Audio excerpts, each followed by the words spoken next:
Halo teman-teman remaja semua, apa kabar? Semoga semua baik-baik dan walaupun mungkin kita sudah mulai bosan di rumah, tapi kita tetap bersemangat, tetap berpengharapan bahwa satu kali nanti kita akan menikmati sebuah kehidupan yang new normal. Kita bisa menikmati dunia ini lagi. Nah, hari ini kita akan bersama-sama merenungkan firman Tuhan. Mari kita berdoa sebelumnya.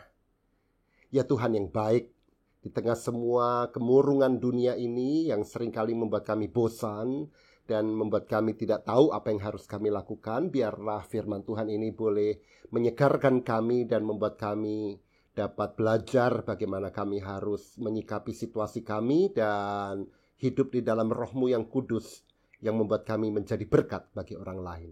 Di dalam Kristus kami berdoa. Amin. Hari ini saya akan membacakan satu bagian Alkitab yang diambil dari Yohanes pasal yang ke-7 ayatnya yang ke-37 sampai dengan 39. Demikian firman Tuhan. Buka Alkitab teman-teman semua atau saya akan bacakan di sini.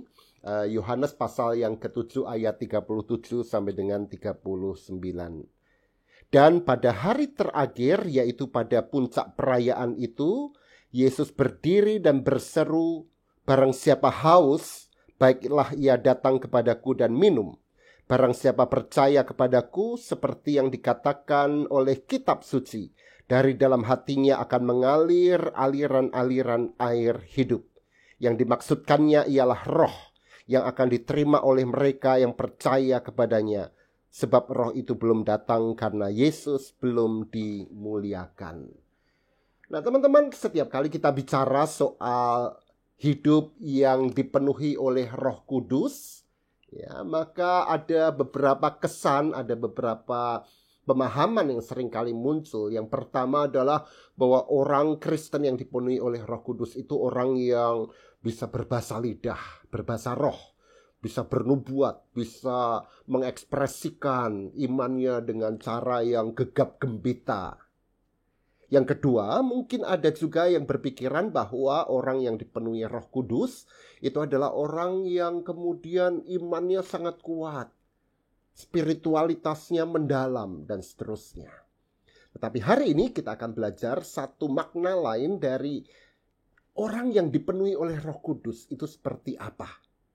Nah, Yohanes pasal yang ke-7 ini dikatakan oleh Yesus, kalau kita lihat secara keseluruhan, ketika Yesus berada di dalam bait Allah, ketika terjadi sebuah perayaan pondok daun.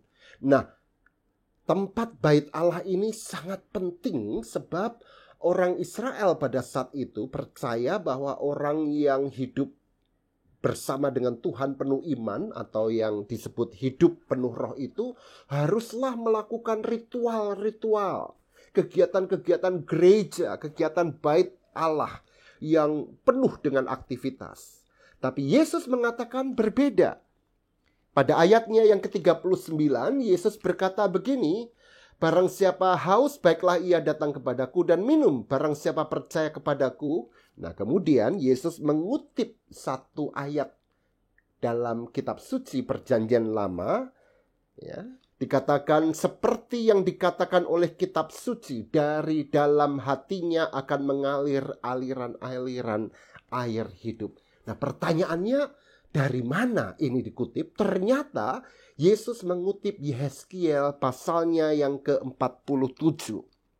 Yehezkiel pasal yang ke-47, dan kalau teman-teman baca seluruh pasal 47 ini, ternyata menarik sekali. Yehezkiel 47 ini berbicara tentang apa? Sebuah visi, sebuah penglihatan, sebuah pengharapan bahwa pada satu saat kelak, bait Allah itu akan mengeluarkan aliran air yang begitu deras dan membentuk sebuah sungai yang begitu dalam, segar, menyejukkan.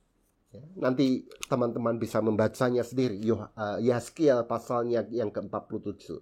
Yang menarik adalah bahwa di dalam Yehezkiel 47 ini, air yang membentuk sungai itu keluar dari bait Allah, bangunan bait Allah. Tetapi Di dalam bacaan kita Yohanes 7 ini, Yesus menggesernya bukan pada bait Allah atau pada gereja, gedung gereja, tapi pada hati setiap orang percaya akan mengalirkan aliran air seperti yang terdapat dalam Yehezkiel pasal yang ke-47.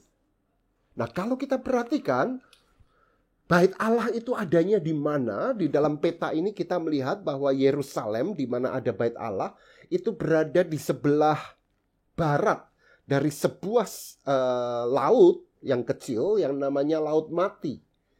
Kenapa disebut Laut Mati? Karena nama lainnya adalah Laut Asin. Karena kandungan garam dari laut itu begitu tinggi sehingga tidak ada yang bisa hidup di dalamnya. Dengan kata lain, ini laut kematian. Ya, tidak ada ikan yang bisa hidup di dalamnya. Ini laut yang begitu menakutkan. Di antara Yerusalem dan Bait Allah dan Laut Mati itu, yang ada hanyalah hamparan padang gurun yang tandus. Dengan kata lain, teman-teman, ya, antara Bait Allah dan Laut Mati atau Laut Asin itu, yang ada adalah padang gurun. Dan itu berarti baik laut itu maupun padang gurun itu menjadi lambang kematian. Sementara orang Israel percaya Bait Allah adalah lambang kehidupan. Tetapi tidak keluarlah kehidupan itu dari Bait Allah. Karena di luar Bait Allah itu yang ada adalah kematian. Nah, yang menarik adalah bahwa di dalam Yehezkiel 47 yang dikutip oleh Yesus dalam Yohanes 7 itu dikatakan ada sebuah visi bahwa dari bawah Bait Allah itu akan keluar aliran sungai kehidupan. Sungai yang akan begitu segar dan mengubah Laut Mati itu menjadi laut yang bisa dihuni oleh banyak ikan. Dikatakan dalam Yehezkiel pasal yang ke-47 itu ada 6 hal yang akan muncul. Yang pertama adalah akan muncul banyak pohon di sepanjang sungai kehidupan itu. Kita bisa melihatnya pada ayatnya yang ke-7. Pada ayat yang ke-8 kemudian dikatakan bahwa air di dalam Laut Mati atau Laut Asin itu akan berubah menjadi tawar. Dan apa akibatnya? Akibatnya ikan-ikan akan hidup di sana. Dan kalau ada ikan-ikan, akan muncul juga pekerjaan baru. Ada orang-orang yang kemudian berprofesi sebagai nelayan, menjadi penjemur pukat dan pekerjaan-pekerjaan lainnya. Ekonomi menjadi maju. Kemudian juga tetap ada bagian-bagian yang tetap memiliki dan menghasilkan garam sehingga orang bisa memanfaatkan garam itu. Dan yang terakhir, akan muncul pohon-pohon yang kemudian menghasilkan buah untuk dimakan dan obat-obatan untuk menyembuhkan penyakit. Dengan kata lain, yang tadinya Bait Allah itu terpisah dari Laut Asin dan padang gurun lambang kematian itu, visi Yehezkiel mengatakan bahwa Bait Allah itu akan menghasilkan sebuah aliran air yang membawa kehidupan. Dan Yesus mengutip Yehezkiel 47 ini dan mengatakan bahwa itu terjadi bukan pada Bait Allah di mana Yesus berada pada saat itu, tetapi akan terjadi pada diri setiap orang percaya yang percaya kepada Yesus sebagai air kehidupan dan hidupnya dipenuhi oleh Roh Kudus. Nah, teman-teman, apa artinya buat kita? Artinya kalau kita adalah murid-murid Yesus yang dipenuhi oleh Roh Kudus, maka yang pertama kita percaya bahwa sumber kehidupan kita bukan pada Bait Allah. Pada masa kini itu berarti agama atau gereja yang sedang ditutup. Kita tidak bisa lagi beribadah dan berkegiatan di gereja. Dan tidak masalah. Karena buat kita yang menjadikan kita ini hidup adalah Allah yang kita kenal di dalam Yesus, yang memenuhi kita dengan Roh-Nya yang kudus. Disitulah sebenarnya sumber kehidupan kita. Jadi di masa pandemik ini banyak orang yang rindu beribadah kembali.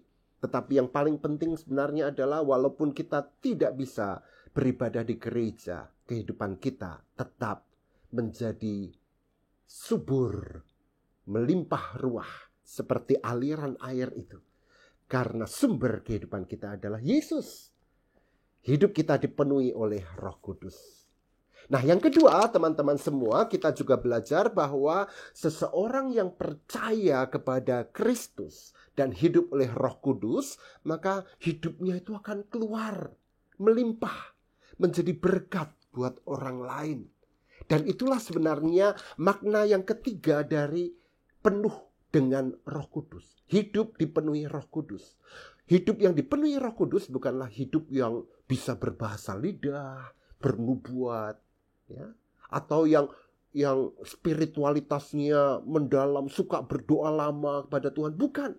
Tapi hidup yang dipenuhi Roh Kudus adalah hidup yang keluar menjadi berkat bagi orang lain. Dan ketika itu yang terjadi, maka yang ketiga inilah yang terpenting, yaitu hidup penuh roh adalah ketika Roh Kudus itu membuat hidupmu, hidup saya, menampilkan the best of humanity di tengah the worst situation of life. Di tengah pandemi COVID-19 ini, kita menyaksikan the worst of humanity. Orang melakukan panic buying, membeli makanan sebanyak mungkin, ya, untuk jaga-jaga jika terjadi kelaparan. Orang membeli hand sanitizer dan menumpuknya. Orang membeli masker sampai dokter dan perawat tidak kebagian. Itu the worst of humanity.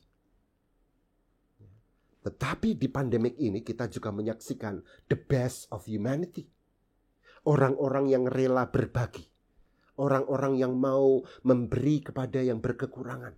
Orang-orang yang menggalang dana dan diberikan kepada petugas kesehatan, kepada orang-orang yang terdampak COVID-19, orang-orang yang kemudian di PHK dan tidak lagi bisa makan. Ada orang-orang yang kemudian keluar dari kenyamanan hidupnya. Ya, ada teman saya yang mengumpulkan batang-batang singkong dan dibagikan secara gratis karena kita harus bersiap-siap memiliki ketahanan pangan di masa yang makin sukar ini. Itu the best of humanity. Dan kita belajar di sini bahwa itu muncul karena roh memenuhi hidup seseorang. Dan seperti air melimpah keluar, hidupnya pun menjadi berkat. Situasi bisa menjadi begitu worst, terburuk bahkan. Tetapi di tengah situasi padang gurun, di tengah situasi laut mati itu, kalau seseorang dipenuhi oleh Roh Kudus, dia akan mengusahakan yang terbaik dari dirinya, the best version of you. Maka di tengah situasi pandemi COVID ini, teman-teman juga bisa melakukan yang terbaik dalam dirimu. Lakukan sebisa mungkin, mendoakan orang lain, kontak temanmu yang mungkin kesepian. Lakukan mungkin menyisihkan uang jajan yang tidak bisa teman-teman pakai untuk jajan, untuk menyumbang sesuatu yang berguna di tengah situasi yang begitu malang dan murung ini. Ya. Tunjukkan the best of humanity dalam dirimu. Dan saat itu, roh itu akan bekerja seperti dari dalam bait Allah keluar aliran sungai yang mengubah padang gurun kematian, laut mati itu menjadi kehidupan. Kiranya Tuhan memberkati kita semua. Saya ajak teman-teman untuk berdoa untuk menutup renungan kita hari ini. Mari kita berdoa. Ya Tuhan, izinkanlah iman kami pada Kristus itu menjadi iman yang dipenuhi oleh Roh Kudus, sehingga keluar dari hati kami, dari hidup kami, aliran-aliran sungai kehidupan. Sekecil apapun yang bisa kami berikan, kami ingin menjadi berkat, menunjukkan the best of humanity di tengah situasi yang buruk ini. Izinkanlah kami Tuhan untuk mengisi waktu-waktu isolasi dan karantina pribadi dan keluarga kami ini. Bukan untuk menikmati apa yang nyaman buat kami, tapi melakukan yang terbaik bagi dunia ini, bagi sesama kami. Terpujilah Engkau ya Allah. Di dalam Kristus kami berdoa. Amin. Sampai ketemu lagi teman-teman.